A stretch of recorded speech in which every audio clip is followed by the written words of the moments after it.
नमस्ते दोस्तों, मैं हूं प्रदीप कुमार। आप देख रहे हैं डिजिटल मार्केट। वीडियो शुरू करने से पहले बता दूं, ये वीडियो एक एजुकेशनल पर्पज के लिए। अगर आप कोई भी फाइनेंशियल इन्वेस्टमेंट करते हैं तो अपने फाइनेंशियल एडवाइजर से सलाह जरूर लें या फिर अपनी सोच समझ के साथ इन्वेस्टमेंट करें। अगर आपको कोई भी फाइनेंशियल लॉस होता है तो उसके लिए वीडियो रिस्पॉन्सिबल नहीं रहेगी। तो चलो दोस्तों, वीडियो शुरू करते हैं। देखो दोस्तों, आज हम बात करने वाले विकास इकोटेक लिमिटेड स्टॉक के बारे में। लेकिन अगर आप चैनल पर नए हो तो चैनल को जरूर सब्सक्राइब कीजिएगा इसी तरह की इंफॉर्मेटिव वीडियो देखने के लिए, वो भी एक डीपली एनालिसिस के साथ। तो देखो, बात करते हैं विकास इकोटेक लिमिटेड के बारे में। मेरे पास काफी बंदों के कमेंट आ रहे हैं कि भैया हमें विकास इकोटेक में वीडियो बना के दो, चाहे कैसी भी बना के दो, लेकिन मुझे पता है कि आप जो भी बना के दोगे अच्छी ही वीडियो यहाँ पे दोगे। तो देखो, आज मैंने देखो, हालांकि मेरे चैनल पे आपको विकास इकोटेक की कम से कम ढेरों वीडियो देखने को मिलेगी। तो देखो, अभी मैं यहाँ पे कुछ बताने वाला हूँ। स्टॉक इतना डाउन क्यों चल रहा है, स्टॉक इतना फ्लक्चुएट क्यों कर रहा है, मार्केट में इसकी क्या सुर्खियों में क्या न्यूज निकल के आ रही है, कंपनी का जो क्वार्टरली रिजल्ट है वो कैसा रहा है, ठीक है, कंपनी की कौन कौन सी नई डील्स होने वाली है, ठीक, और कब तक इस स्टॉक के अंदर आपको अपर सर्किट देखने को मिलेगा। देखो, अगर आप पुराने इन्वेस्टर हो विकास इकोटेक के, ठीक है, तब तो आपको पता है कि भाई विकास इकोटेक में अपर सर्किट कब लगता है। और अगर जो नए यूजर्स हैं, जो नए इन्वेस्टर्स हैं, उनको मैं बता दूं कि भाई विकास इकोटेक में 2 बार अपर सर्किट लगते हैं साल में, ठीक है। जो पहला अपर सर्किट होता है वो सितंबर में लगता है, दूसरा जो अपर सर्किट होता है वो जनवरी के एंड में और फरवरी के स्टार्टिंग में लगता है। और ये लगभग फिक्स है। पिछले 3-4 साल 5 साल के आप कोई भी रिकॉर्ड उठा के देख लो, आपको इसी डेट में आपको इसके अपर सर्किट देखने को मिलेगा।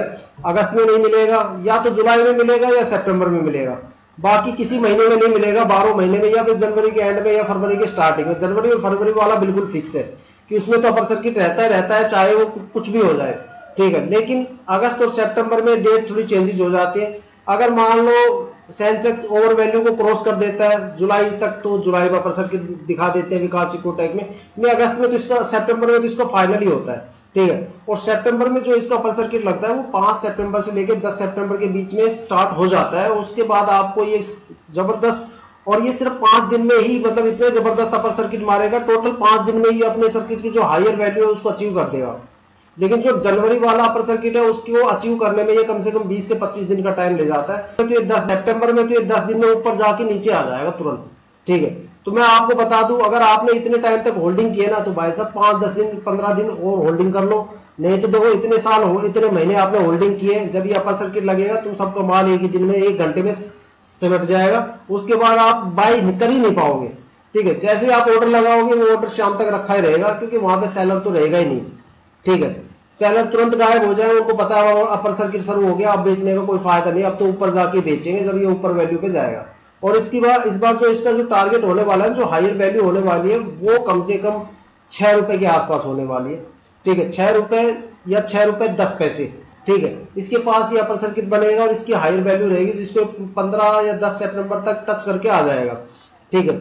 मतलब 10 या 15 सितंबर तक टच कर लेगा। अब बात करते हैं भाई ये फ्लक्चुएशन इतना क्यों है। देखो, एक चीज बताता हूँ। अगस्त में देखो मार्केट क्रैश हो गया था, कुछ इंपैक्ट उसकी वजह से पड़ा था, जिसकी वजह से जो इन्वेस्टर्स थे वो ज्यादा पैनिक हो गए और वो सोल्ड आउट करके निकल गए, ठीक है।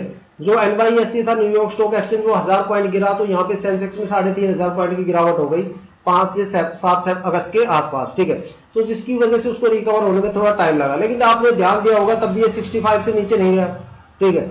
ये स्टॉक चाहे कितना भी डाउन चला जाए, ये 75 या 70 से नीचे जाएगा ही नहीं, ठीक है।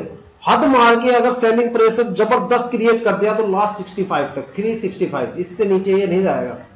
आप बेफिक्र होकर रहो। बाइंग करने के लिए 70 से लेके 80 के बीच में इसको बाई कर डालो, जितना माल खरीदा जाए खरीद लो, ठीक है। अब यहाँ पे जो फ्लक्चुएशन चल रहा है कि भाई अपर सर्किट में अभी जो टाइम है उससे पहले ये इतना क्यों गिर रहा है, ठीक है, जबकि ये 80-90 के आसपास होना चाहिए था, जबकि अपर सर्किट नियर बाई है इसका। तो देखो भाई साहब, मंथ का एंड चल रहा है और मंथ के एंड में इंडियन स्टॉक मार्केट में जितने भी कंपनी होते हैं, इंडिया में जितनी भी कंपनी होती है, उनके ऑडिट शुरू हो जाते हैं। ऑडिट का मतलब होता है कि कंपनी के असेट, इन्वेंट्री, जो भी फाइनेंशियल टर्म्स होती है, लेना देना होता है, उन सभी का कैलकुलेशन करते हैं सीए लोग, ठीक है, कि भाई इन्वेंट्री में कितना लेना है, कितने आइटम कम है, कितने ज्यादा है, असेट कितना कम हो गया, कितना ज्यादा हो गया, किसकी बोली लग गई, किसको हमने बेच दिया, कोई नया खरीद दिया, क्या क्या खरीद दिया, ठीक है। फाइनेंशियल टर्म, भाई कितनी कितनी सैलरी गई, कितना प्रॉफिट आया, कितना लॉस आया, कितने देने हैं, कितने लेने हैं, उन्हीं के बेस पे नेक्स्ट मंथ का डिसीजन लिया जाता है, ठीक है। और यहाँ पे जो भी ऑडिट होते हैं वो 3 से लेकर 5 तारीख के आसपास कंप्लीट हो जाते हैं। जैसे ही ऑडिट कंप्लीट होगा सितंबर का, भाई साहब अपर सर्किट यहाँ पे आपको जबरदस्त शुरू हो जाएगा, देखने को मिलेगा। ठीक है। मैं इसके ना क्वार्टरली रिजल्ट के ऊपर डालता हूँ कि भाई इसका क्वार्टरली रिजल्ट कैसा रहा। देखो तो क्वार्टरली रिजल्ट इसका जबरदस्त रहा। अगर रिवेन्यू की बात करें तो कंपनी ने 114